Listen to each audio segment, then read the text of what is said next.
ఆ SC sub categorisation committee సభ్యుని ఇది supreme court తీర్పు వచ్చిన తర్వాత సుప్రీంకోర్టు తీర్పును చదివి వాళ్ళు అడిగిన దాని ప్రకారంగా నిర్ణయం జరగాలి, సమాచారం సేకరించాలంటే ఆ సమాచారానికి సంబంధించి మనం నిర్ణయం చేయలేము.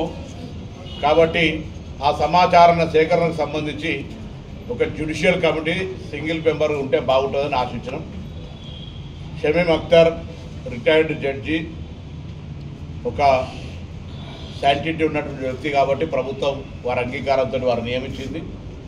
వారు 199 పేజీల నివేదిక ఇచ్చినారు. 199 పేజీల నివేదికను యథాతంగా అమలు చేసి సబ్ కమిటీగా క్యాబినెట్ ముందట ఇచ్చినాం.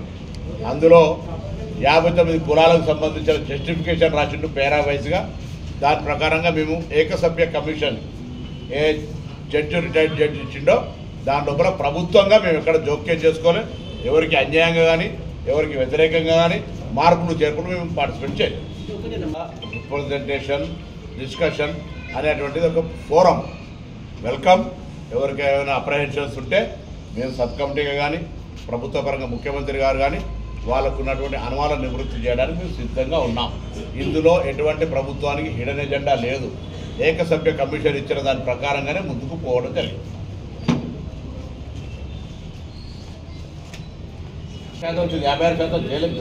దాని కొంత అందుకే చట్టపరమైనటువంటి క్యాప్ ఉంది. ఆ క్యాప్ను ఓవర్కమ్ చేయడానికి రాజకీయ పార్టీలు అందరూ ముందుకు రావాల్సిన అవసరం ఉంది. తప్పకుండా దానికి మేము ముందుకు పోవడానికి కొరకు అందుకే మన బీసీ మేధావులు కుల సంఘాల మీటింగ్ పెట్టినప్పుడు కొన్ని అంశాలు వచ్చినాయి.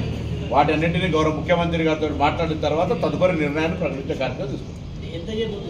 మేము 42% ప్రకటించడం, 42% కట్టబడము చేయాలనే మా ఆలోచన.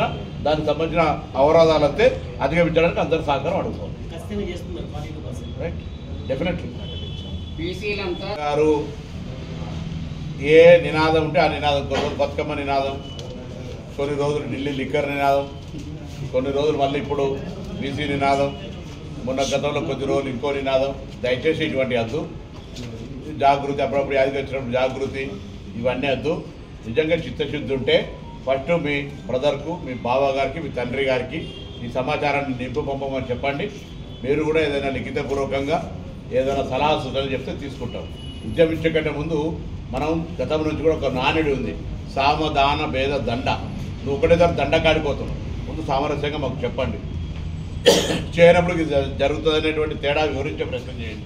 అవన్నీ ఏం లేకుండా వాటికైనా పొలిటికల్ పార్టీకి సంబంధించి ఏదో ఐడెంటిఫికేషన్ చేసుకోవాలని బీసీలలో ఏదో బాగా ప్రేమ వరపరుస్తున్నట్టు చెప్తే తప్పవుతుంది. కాబట్టి దయచేసి అటువంటి మళ్ళీ మిమ్మల్ని ఒక ఆడపడుచుగా ఆడబిడ్డగా మాతోటి మాట అనిపించుకునేటువంటి ప్రయత్నం వద్దు. మీ చిత్తశుద్ధిని మీకు తప్పకుండా మీరు at least we are very soft run because you participated in survey.